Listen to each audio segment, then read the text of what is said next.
Hey everyone, this is Gene McGowan, president of the local chapter, and thank you for joining. So this is our very first virtual meeting ever.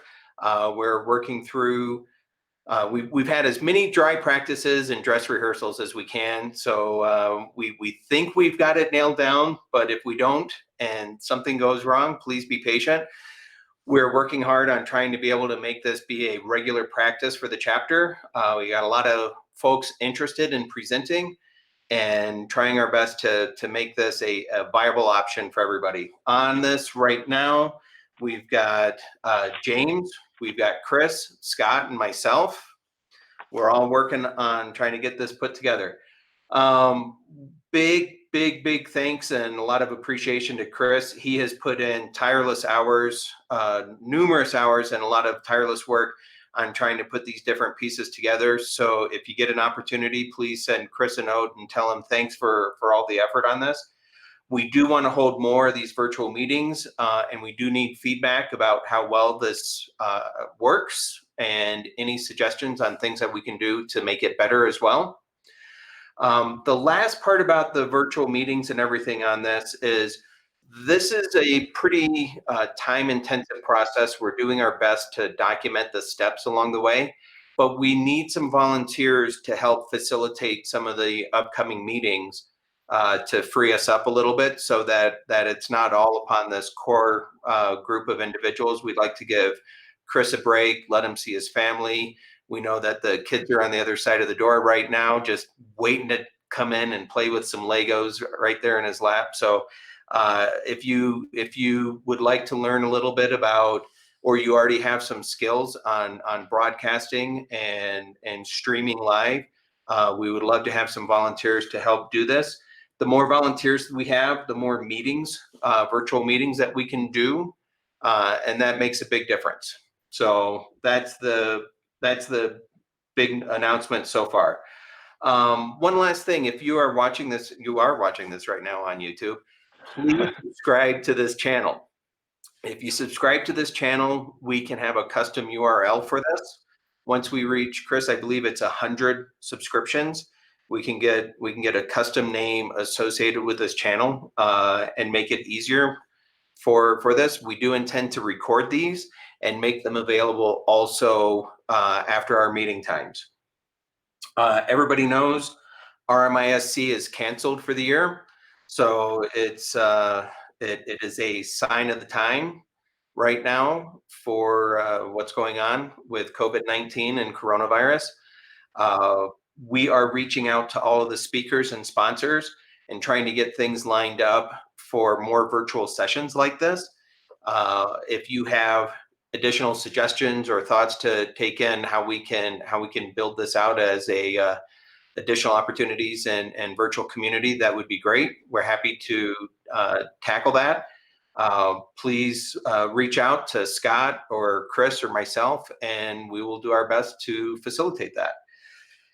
So I would like to introduce our speaker, James Johnson. He is the CISO and the interim TIO at Holland and Hart. He is also the previous chapter president for Denver's ISSA chapter. Most of you probably already know him and know about him.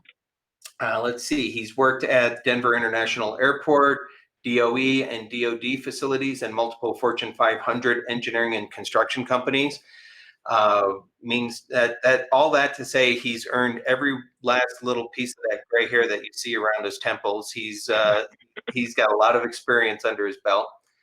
His presentation today is going to be the 5 questions that can be used to evaluate software as a service or privacy programs. James, I'm going to let you introduce your addition to the details about yourself and the presentation. Chris, did you want to change the screen format as we move forward?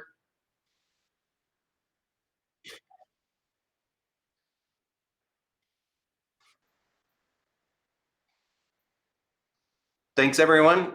And if you do have questions during the presentation, please populate them into the Slack channel. And at the end of the meeting, we're going to, I'll do my best to keep track of all the questions, and we'll go ahead and get them presented to James, and he can answer them all at the end of the meeting. Yeah, we can answer at the end of the meeting, or if you're keeping track of those questions, then I am more than happy to answer questions. This presentation is actually better with dialogue, so I know we can't quite do that 100%, but more than willing to answer questions as we go through. And thank you for that. As they come in, then I will interrupt you like this and let you know I have a question for you. Yeah, that'd be just fine. So thank you for that very kind introduction. Yes, and what we're going to be talking about today is 5 questions to evaluate any privacy or security program. I know Gene's already introduced me. A lot of you I would already know. I know one question had already come in. What in the world is a TIO? And that's a Technology Innovation Officer. I'm currently interim, but the firm that I work at has had a big push toward innovation, technology innovation. And so just think of that as being CIO. So I get to have dual hats at the moment, being a CISO and an interim CIO. So why do we need to have a quick way to evaluate a program, whether you're looking at a company's security or privacy program, or maybe you're evaluating a vendor?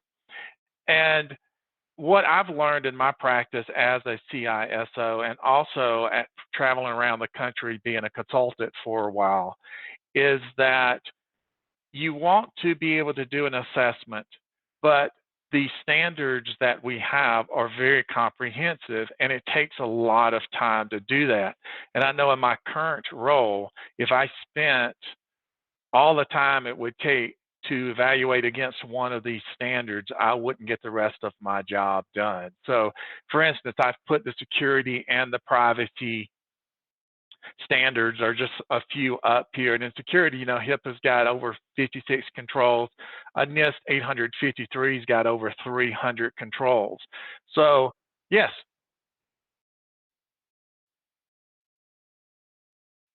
Oh, that's not good. I thought it was.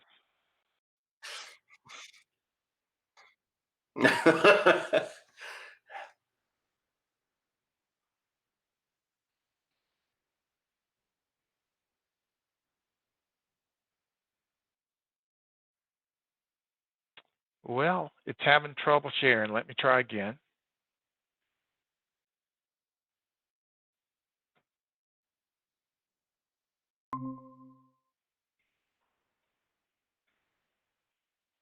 Is that better? Can you see it now?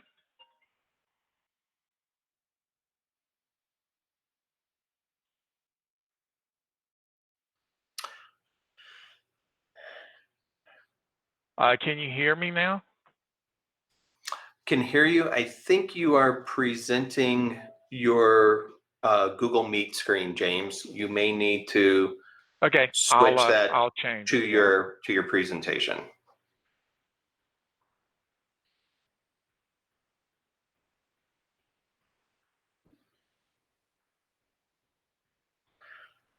Chris, we've got Rolling Thunder back on the stream at the moment.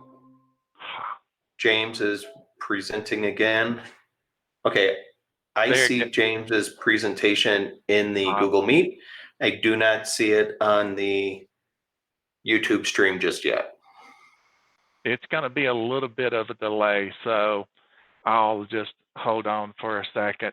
Yeah, let's just, you know, how's the weather in Denver, James? We're gonna chat for a second. Oh, there it is. Awesome. Excellent.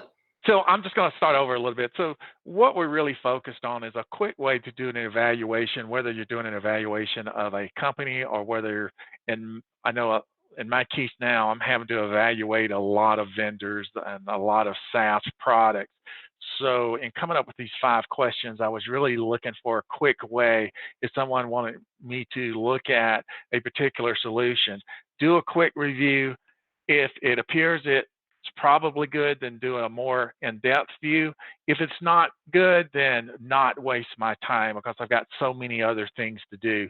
So here I was just showing on the security side some of the standards, knowing that if you got a NIST 853 review you're going to do, it's going to take a long time to do that. If you can do one of those in a day, from my perspective, you're doing really, really well. And then on the privacy side, of course, we now have the GDPR, which has got about 99 controls. We've got all the controls associated with the states as well. So you can spend a lot of time doing a privacy review as well. And one thing I wanted to highlight, and you'll see during this presentation, is that there is a lot of overlap now between security and privacy. And most noted here is if you were going to go for the ISO privacy certification, it adds 15 controls on top of the ISO 27001. So you have 129 controls associated with it. So you see that privacy and security are very closely related, and that privacy is built on top of the security program.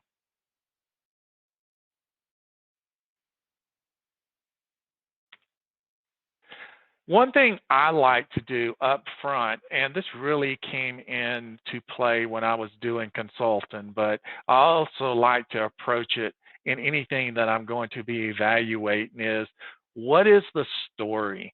Do they have a good story? Do they have no story at all? Or do they have a great story? It's a good way to start the conversation. I would have someone say, hey, I need some help in my security, or I need help with privacy. Then I would just ask them, well, what is your security story? What is your privacy story? And just them answering that question would give me a lot of insight into where they are, and to start making some decisions where I could go about helping them, or I could start evaluating a program or a supplier. So we've already talked a little bit about the overlap between security and privacy. If we were in a room, I would ask how many people, how many security professionals have seen privacy really take hold and be a part of their jobs over the last year? And I know the answer to that would probably be about 80%, with the other 20% responding that, hey, it was already part of my job. So that's really the trend that we're seeing now. And here's some of the reasons I think that is the case.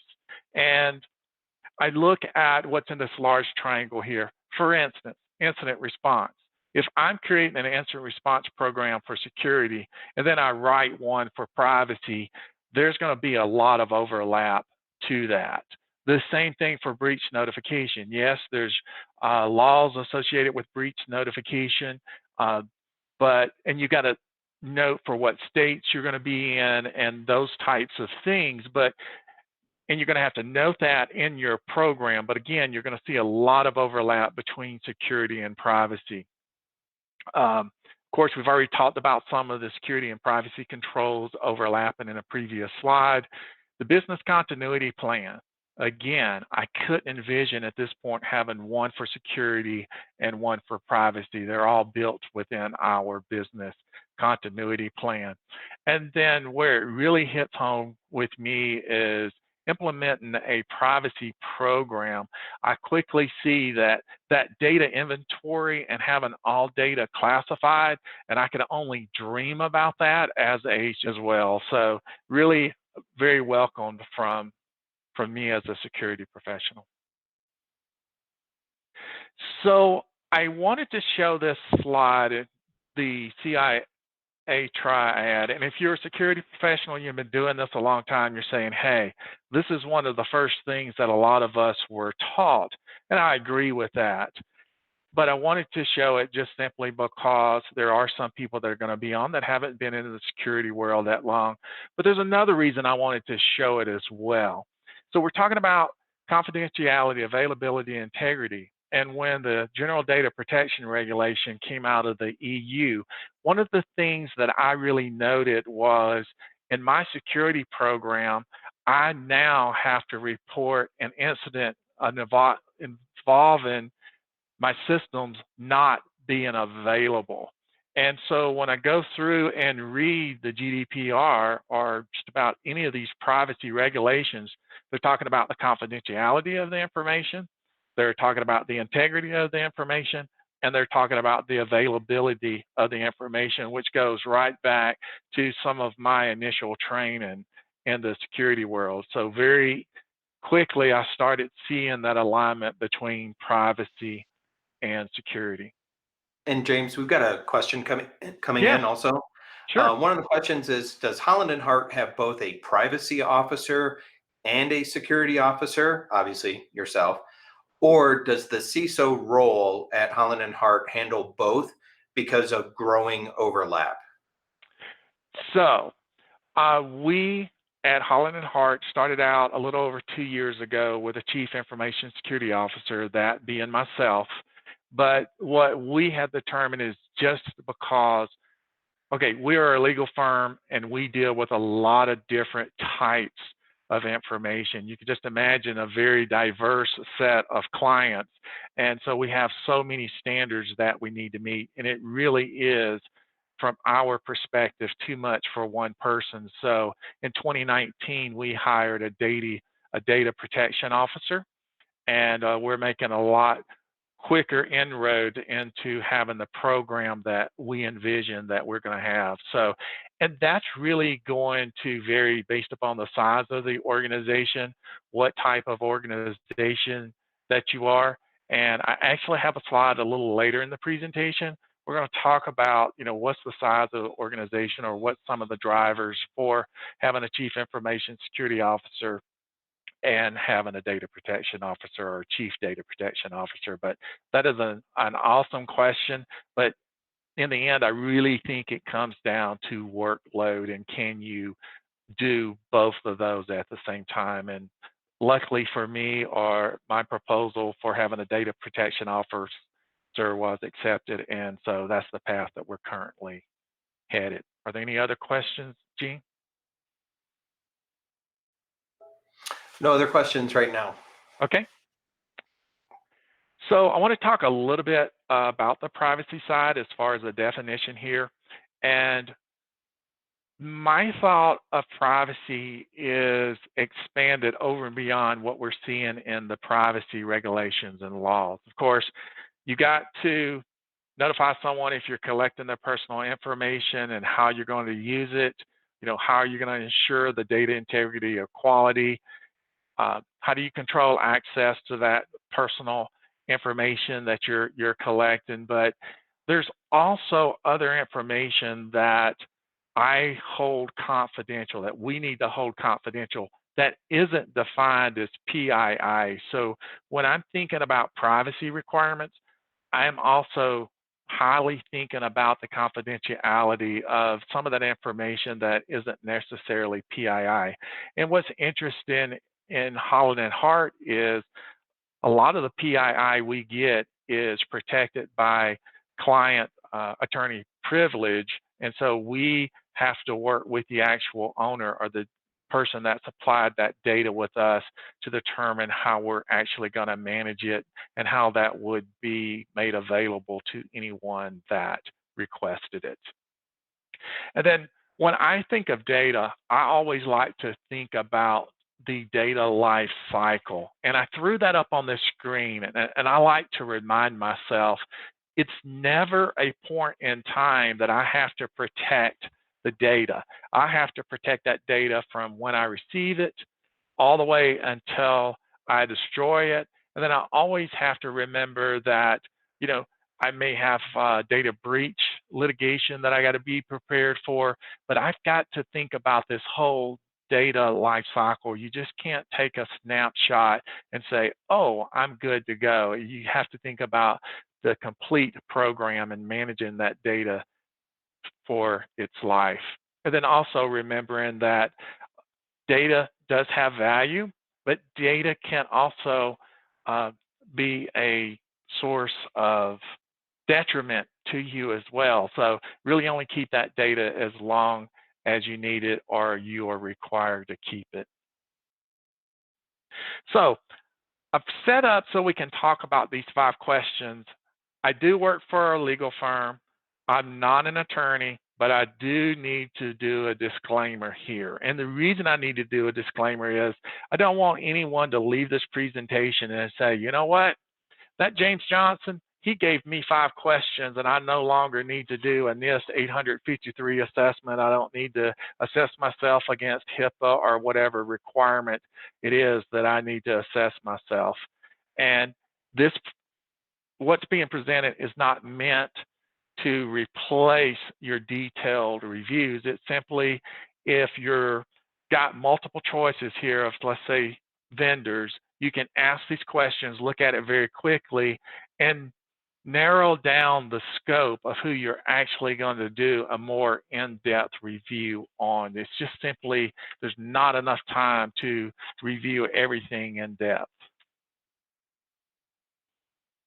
So here are the 5 questions, and these are the 5 security questions, and I just want to go through each one and talk about my experience and why I think these are the right 5 questions. The first one is, what security methodology or standards are followed? And having done a lot of evaluations and taught with a lot of people, I know that if someone is following a methodology or a standard or a combination of standards, then more than likely they're going to have a better program than if they're not. A good example of this and where standards are really important is I did a security evaluation for a very large e-commerce company, and they had requested that I come in and do a NIST 800-171 assessment. I'd been there for about 2.5 hours and learned that they were doing hundreds of millions of dollars of business. Over 99% of that business was with payment cards. And so I asked to see the attestation of compliance. And about this time, it was before lunch, so not there very long at all. I read through it and realized, okay, they've got their chief information security officer signing off on this document, and they're at best meeting 50% of it. And so, you know, I talked with them. We changed the assessment to a PCI DSS assessment. They created a plan, and then within a year, they were practically in alignment with what they were signing off on. But in this case, they needed to be following a PCI DSS standard, but they really weren't. They didn't have a program by which they were managing their security. The second question is, who's the one person assigned security responsibility and oversight? Again, from experience, I know if I walk in and I ask who is responsible for security, if they can show me one person, that's their responsibility. Maybe it's not their own responsibility, but I know they've got a lot better chance of having a good security program. And a good example of this would be, I went and did an assessment of the city of West Palm Beach and showed up. We typically have a kickoff meeting. There were 6 individuals that made up their IT department, including their CIO. And one of the first questions I asked was this particular question. And I'll never forget, the CIO stood up and said, I am ultimately responsible for the security of everything in the city. And he went on to say, I've got people who are responsible for pieces of that, but ultimately I'm responsible. That security audit went very, very well. They had a very, very strong program, and it was because of the ownership of the CIO. I know we did a SaaS evaluation within, I think it was about 6 months ago, and I kept asking security questions, and I kept being assigned to different people. I talked to the CEO, I talked with the CTO, and I think I talked to everybody, including the janitor. There was no one responsible for security, and the results of that very quick audit showed that they didn't have a security program, and they didn't have a security program that I would trust my data to be managed up under. The third question is, are there written approved security policies and procedures? Now, I'm not one of those people that thinks that policies and procedures are the end of all ends, but some of the standards do require them. I think is a great thing, because I know when I walk in and I ask to see security policies and procedures, if someone has put the time in to develop those, then more than likely they've looked at their security program, they've probably already identified some gaps, and they're probably working on making that better. Now, I have walked in and there's a book on the shelf that's got a lot of policies and procedures in it. I open it up and somebody went to procedures.com, printed out a bunch of security policies, and they had no meaning whatsoever to the organization. This is not what we're talking about. We're talking about policies and procedures that have been hopefully written to a standard, but actually reflect what the organization is doing in terms of a program. The fourth item here are key stakeholders, whether it's the CEO, CIO, whomever, are they briefed routinely on security risks? And what I've learned here is that if you don't have someone that is in the upper part of the organization, if they're not briefed, if they don't know what is going on with your program, then they're probably not providing you with the human resources that you need, nor the funding to get the tools that you need. So I think it's very important. If they answer yes, then the higher that individual is in the organization, and the more often they're briefed, then the better their program is going to be. I want to jump back to the written policies and procedures and talk about an assessment I did of a state college system. There were 3 colleges in this state college system, and I was to do an independent review of each of those colleges. I went to the first, and they had practically 0 policies and procedures associated with their security program. And the one thing they did have was great documentation on their wireless system. And I got there about 10 minutes early, fired up my system, and I was on their network to their wireless system within those 10 minutes. And they didn't have policies and procedures. Somebody had written that for them, so they didn't really understand what it meant. And they went and made some modifications to the system, and in doing so, made it wide open. So, Gene, And got a question? yep, got another question for you. Do you give much credence to analyst estimates of the cost of a, air quotes, cost of a data breach, starting to creep into the millions of dollars on average? How do you calculate / think about the risk and security from that perspective? A lot of security vendors are pushing and providing ROI calculators that immediately point to soft cost savings. And with that, they get inflated with these estimates, it gets inflated with these estimates, and it comes across as disingenuous. So what do you do at Holland and Hart to analyze the cost of a data breach, and how do you calculate and think about the risk and security from that perspective? That is an awesome question, and it's one of the hardest things I think is a security professional to do. And I want to go back to some of my other experiences to help answer that question. And I like the idea that they're really coming out with RIO calculators. Hopefully those can be calibrated and actually become something that is useful to us as security and privacy professionals. But when I first took over the security at a Fortune 500 company, I was really grasping to explain why I was asking for the dollars and the people that I was asking for. And I quickly realized that it was based upon risk. And this was an engineering and construction company. There were a lot of things that were risk-based. And there was this little thing called insurance. And I looked at the insurance industry to help me determine how I could define the risk in dollars. And one of the things that I did was I looked at our HR system, and at the time, I think it cost about $1,500 per lost social security number, and if you lost that type of personal information. And the company had about 22,000 employees in the HR system that were active. But in reality, there were almost 100,000 people in that system, because the engineering construction company, you take on a job, you move on to the next. And so the cost wasn't just simply 23,000 times 1,500, it was almost 100,000 times 1,500. So that's one way you could potentially calculate the risk.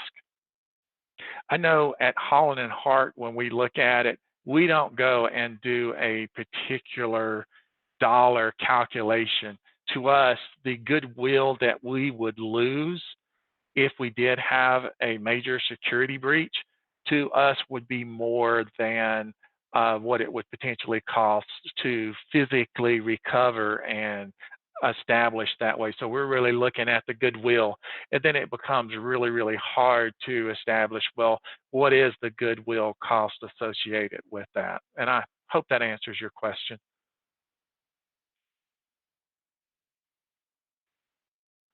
So the last question on the list of the 5 security questions is the security program independently tested and audited? And if I go in and I do an evaluation and I see that someone's already come in, done penetration testing and whatever independent assessments have been done, then that has a lot more validity than someone telling me, oh, I'm great. So yeah, it's one thing for someone to tell me that they're great. It's something else for a third party to tell me that they're great. So this is just the summation of the 5 questions. Now, these are the 5 privacy questions that I have, and I know some of you are already ready to reach out and say, James, wait a minute, you said 5 questions, and now you've got 5 privacy questions and you've got 5 security questions.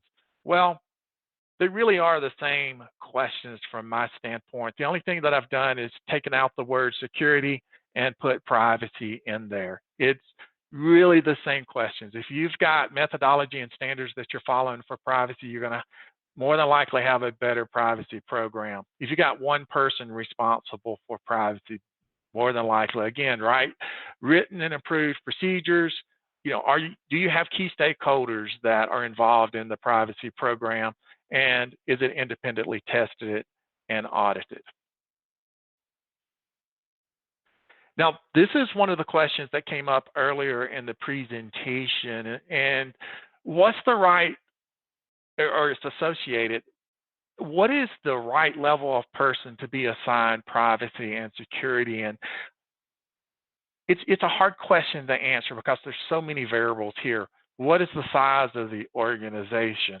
Are you an organization that is highly GDPR dependent and compliant, so you have to have a DPO? But where's the right level for that DPO to report, or that CISO to report? And based upon what I've seen, and I would love to update this slide with additional information as I learn more, but what I'm seeing is smaller organizations are having CISOs versus chief data protection officers. We're seeing that chief information security officer being closer aligned to whether it's a board of directors or whatever the management structure of that organization is versus the privacy officer. I'm not saying that a privacy officer isn't as important as a information security officer. I think they're extremely important, both of them are, but I think from an industry standpoint, it's taken larger organizations to put that DPO higher up in the organization. And from my perspective, the higher up in the organization the information security officer or the data protection officer is, then the better program that the organization is going to have. So I wanted to have a scorecard with these 5 questions, and this scorecard was created for security. I simply have the 5 questions listed here, and I'm a type of person, and again, I'm trying to make this quick and easy. I want to do a really quick scorecard, make a decision, and then decide, am I going to do a further evaluation or I'm going to move on to someone else. So I kept the scoring very simple. It's either 0, 2, and if I can't decide if it's a 0 or a 2, it's going to be a 1. So to me, that makes it really easy and very quick. To give you some ideas of how I view this, when I ask the question about methodology and standards, okay, if they're not following any, it's just 0. Maybe they're certified or compliant, then I give them a 2. If they're just simply working on it, kind of in between, a 1. What about the security responsibility and the oversight being assigned to one person? This one's pretty easy to answer. I typically give a 2 if they're identified and they report high in the organization. They may be identified and low in the organization, then I would give it a 1. Written policies and procedures, if they're written, approved, and communicated, I'm going to give them a 2. If some of them are written and maybe some are approved and they're working on it, I'm going to give them a 1. Again, if they give me a set or point me to a set of procedures that were printed off the internet and they just changed the header on them, I'm going to give them a 0. What about key stakeholders? A 0. They're never informed or only when there's an issue. That's not going to help improve a program if we're only notifying the CIO or the CEO when there's an issue. If they are getting updates weekly, monthly, really depends on the size of the organization and what the organization does. I can live with monthly, and I would give them a 2. If it's occasionally or annually, I'm probably going to give them a 1. And then the security program, whether it's independently tested or audited. And this was one I really enjoy asking. Okay, it's real easy if the question is no, but then I'll have someone say yes. Is it independently tested? And the next thing I say, well, has it been within the last year? And if it has been, I give them a 2. If they say, well, it's been a few years, then I'm going to give them a 1 because I really want to see that being done annually. A scorecard for the privacy is here, and it's really the same scoring mechanism, same questions, same type of responses. And just to let you all know, I am more than happy to make these slides available so that anyone can use them. This is just a blank scorecard. And you know, if you want to upload it electronically, if you just want to print it out, you're more than welcome to use this. Of course, this column is always going to be 0. And then the maximum score is going to be 10. That would be if you have 5 questions, 2 points per question, then that would be 10. Here's where I actually did a scorecard. And in this case, the whole story is in the scorecard, but only I would know the whole story since I'm the one that did it. But in this case, they weren't following a privacy methodology, a security or privacy methodology. And in this case, this was actually for security. So I gave them a 0. They had a person assigned, but at this time, they had decided to make it low in the organization. So I gave them a 1. This person, to their credit, realized that they needed policies and procedures to get everything under control and start moving their program forward. Since they had done a lot of work on that, they weren't 100%. I went ahead and gave them a 2. As far as key stakeholders, this individual was making sure that written reports were getting to the upper echelon once a week, and then was meeting monthly with the CIO. And so to their credit, was really doing a good job associated with making sure the upper management knew what was going on. When it came to where they independently tested, I gave them a 1 because it had almost been 2 years. That test is really what prompted upper management to assign someone to the program, but they still weren't mature enough to do this annually. So they ended up having a 2 and a 4, making it a 6. And you'll see I highlighted this in yellow, and I'll explain why. So I like to use a scale, again, from 0 to 10, keeping it simple, and that matches the maximum and minimum points that can be achieved on the scorecard. From my perspective, if someone's a 4 to a 7, they're nearing compliance, they're okay. If they're 7 or above, then they're looking pretty good. If you're a 4 or below, especially if I'm looking at you for a vendor, then I have no interest whatsoever in going forward and doing additional review and asking additional questions. In this case, the review turned out to be a 6, and it would depend. If I were looking at 4 different SaaS products that do the same thing, and I had one a 6, I would still go ahead and do the scorecards for the others. If the others all were worse than a 6, then I would go ahead and evaluate this one further. And I just use those scorecards as a quick method, again, to save me effort in doing a full-blown evaluation. And I do have a whole series of questions that I would ask associated with a SaaS product. One other thing I've done on this particular diagram showing whether we think they're compliant or nearing compliant is this arrow going up.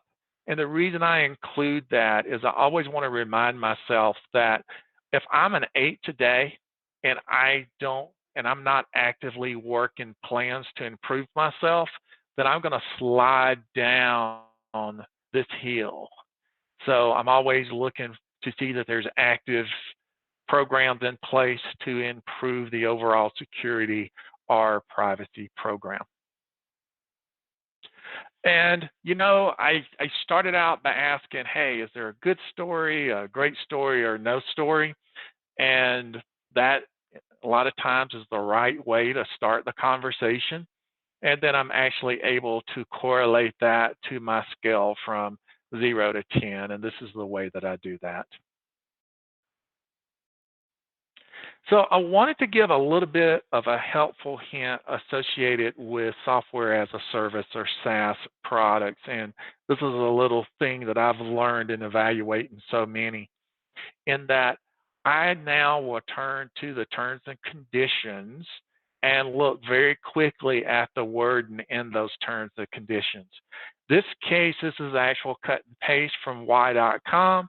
And most of you probably already know who that I'm talking about, but I didn't want to put the name on a slide. And in this case, when I was asked to evaluate this SaaS product, I immediately went to the web page.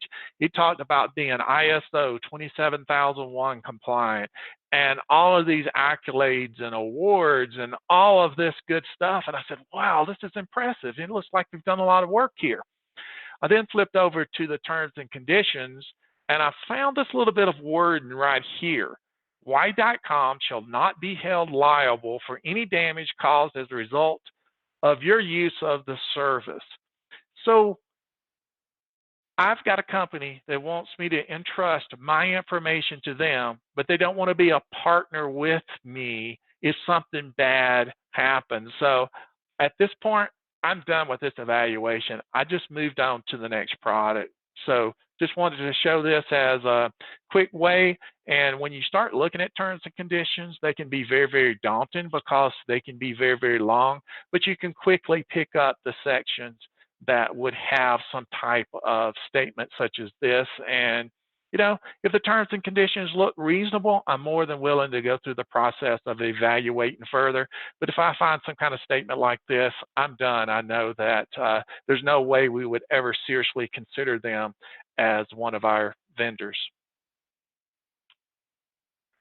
So in presentation summary, we talked about 5 questions that can be used to evaluate security or privacy. We talked about a process that can be used to numerically look and make some decisions. Again, this isn't something to be exact. It's just to decide whether or not you're going to do further evaluations. And again, I created this to be used quickly. I don't want to spend a lot of time evaluating something and then it proves out that it's not going to be something that we're going to use. And again, the disclaimer here is this is not meant to replace a detailed standard or compliance review. And with that, this is my contact information, and you'll notice that the title's not correct. I had a computer malfunction before bringing up this presentation, so I grabbed another computer with another copy of this presentation on it. But feel free to reach out to me at that email or give me a call if you want to talk about privacy or security. If you've got additional things that you would like input on this presentation, I'm always looking to learn and to improve any presentation. If you are a vendor and you're just salivating that I am a CISO and a interim CIO, please don't contact me and try to sell me something. This presentation is really meant for the benefit and education of those security and privacy professionals, where we're all sharing information, trying to help each other do a better job, and as a result, making everything better for the Denver community, the country, and the world in general in terms of security and privacy. And more questions? We do have a question coming in. A couple of folks are typing right now. Somebody said that was the politest "leave me alone" sales guy that I've ever heard. And then someone else has come in and said, they a couple of slides ago where you were talking about showing the contract example. They see that a lot in their contracts. They evaluate it thoroughly, and then they hand it over to the legal team. And the legal team turns around and says, "We're really interested, but we're not going to accept these terms," and make them take that out and put something more meaningful in place. Yeah, let me comment on that. I love that process. That's very similar to the process that we have. When we do a security or a privacy or a combined review, we have a series of questions that we ask and we fill those out and we look at the terms and conditions. And once we're done, we hand that over to one of our attorneys who looks at all of our technology contracts. And I know that if I see this statement, I know I might as well not even spend my time. There's no reason for me to spend 2-3 hours doing an evaluation and then packaging everything up and handing it over to the attorney who's extremely busy with not only reviewing contracts, but other things as well. So there was no way we were going to overcome this hurdle. And so at that point, we're done. I think that's really interesting because very often, organizations get much farther down the path of evaluation and consideration and trying to, test the technology if it works or not. And then they start looking at the terms and conditions of the contract and try to evaluate it from that perspective as well. When, I love the approach personally of, hey, let's review the terms and conditions also simultaneously, or before we all start rolling up our sleeves and start working on this as well. Yeah, it's to me, it's almost become like a cost evaluation as well, right? When before I'm going to spend time looking at something, is there no way we're going to pay that much money for something, then there's really no point for me to spend a lot of time associated with that. And now terms and conditions have gotten right up there with that. Yep. We do have another question. During times like this, and in time of a pandemic, huge upheaval in the marketplace. What are you seeing companies do to how they're balancing security and privacy efforts in a time like this? And if you want to clarify the question more on the Slack channel, that's great. But James, the question is, in this time of pandemic, what are you seeing in companies balance security and privacy efforts? Okay, normally when I think of balance, and there's security and privacy, and then there's business necessity. So we've got business justification and we've got security and privacy justification. And so sometimes those are at odds, right? As a security or privacy professional, you're going to do your best to identify what the risks are associated with a particular product or whatever that may be, and then you're going to present that to the business. And okay, quite frankly, 2 weeks ago, I got overridden due to a business need, but we had identified the risk, we had identified the business need, and I agreed with them that the business need overwrote the security risk, but still, from a professional standpoint, it's my job to tell them what the actual risks are and to make sure that people within the organization who are responsible for accepting that risk do. Now, in terms of the pandemic, my perspective is that the chance of a compromise is even greater, and it is not a time to compromise on our controls.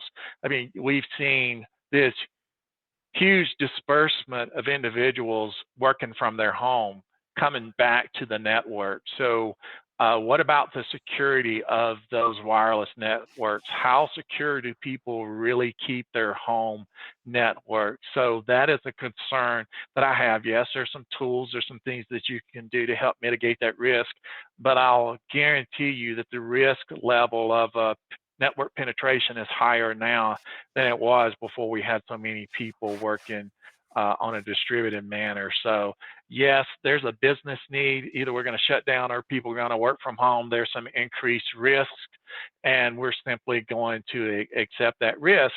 But at the same time, I know that our team sat down along with the upper management of the firm. We went through all of the concerns, all the security risks, and we all agreed on what was going to be done and what mitigation factors were going to be put there. So having that executive team back you up and agree to what's going to be done, and having that balance between security and privacy and the business is extremely important, and very good for your career if you make sure that is done. You don't want to be the one that's just saying no. It's always better if they understand where you're coming from in terms of controls and risk concerns, and then you as well have a better understanding of where the business is coming from. But ultimately, it is not our decision whether to accept the risk or not. We have to be able to step back and know that we have explained it to the best of our ability to the decision makers and let them make the decisions. Great, and we're getting some positive comments there. Totally agree that the risks go up during times like this, and you need to pay attention to how that risk landscape is changing. One additional question was like, do you see organizations needing to do more audits, or maybe even change their audit policy in circumstances like this as well, to accomplish these things? Audit is really somewhere I haven't gone. I've been in fire mode starting a little over a month ago, and we were really challenged to make sure we could get everybody to work from home, which if someone had that capability, they do have that capability and they're doing it. We somewhat have rolled from fire modes to improve the user experience mode.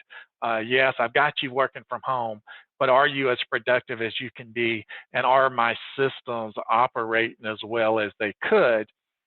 And then one thing that we did is we have someone that helps us with security. We met with them early on and explained what our concerns were, and we got their support in viewing things more than they are now. So from an audit standpoint, yes, we did take that into account. And when I think audit, I think of someone walking around with a clipboard, but what you may mean is, hey, with your security tools, where you are watching what is happening in your environment, are you watching it more? Are you looking for maybe some different parameters now that your workforce has been distributed? And the answer is absolutely yes. If we were to put a compromise on top of what we're currently currently experiencing, it would be really, really tough to deal with all of that at one time.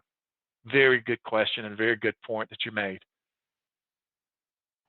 All right, we don't have any more questions. Someone did make a comment. They thought James Johnson sounded like you might be in witness protection. It sounded like, a very generic name that maybe the Department of Marshals gave you or something, and part of witness protection. So kind of last call for questions. I'm checking the list over here. I don't think we have any more. Chris, do we have a transition that we want to move to? Here's one thing I would just personally like to say, and that is thanks to Chris, Gene, and Scott for all the work that they did to make this possible. There was a lot of planning associated with this. I think it's going to be very positive for the Denver ISSA. And no matter what happens over the next few months, I'm sure things are going to transition to somewhat the way they were before. But there appears to be a need and a way that we can expand and improve the amount of information that we're sharing amongst each other. So thanks to them for all the work that they've done to put this together. And please give them your feedback and say, hey, this worked. I didn't think this worked as well, but I know of a better way of doing this. Please consider doing this. I know that all the people that are working on this want that feedback, and we want to make this the best experience possible. Yeah, and please, if you, as you're watching this, please take a moment to subscribe to the YouTube channel. Again, let me double check. We are at 50 subscribers, so we are halfway to, as soon as we hit 100 subscribers, we can change the URL for these meetings. So that would be really helpful. I think that's it. James, thank you very much for making the time to do this and being our guinea pig on version 1.0 of our virtual meetings. That means a lot. Well, thank you for the opportunity to speak. I think this is a lot of fun. Trying to do things more simple is, I mean, you can throw holes in it. And if you see something that really should change, or maybe there's 6 questions, maybe there's a 6th question that should be added to that, please let me know. I would seriously, that's why I give you my contact information. Please reach out to me. I am always interested in better ways and better methods. So I would really appreciate it. And with respect to continuing ed credits for CPEs, everybody that registered previously on EventBrite through the Denver ISSA website, we will be emailing you a CPE form certificate for you.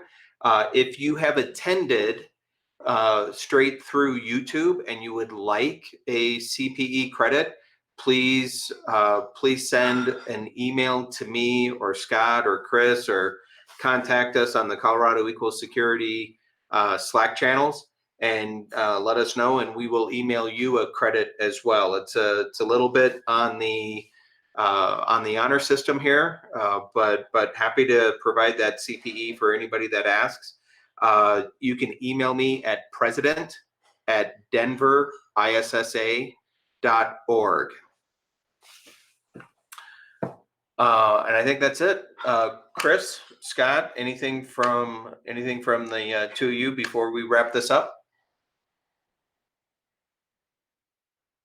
All right. James, thanks again. Thanks everyone for attending. Please provide some feedback. And as soon as we get the next one scheduled and on the calendar, please check the Denver ISSA website and register there as well. Thanks again. All right. Take care. Bye-bye.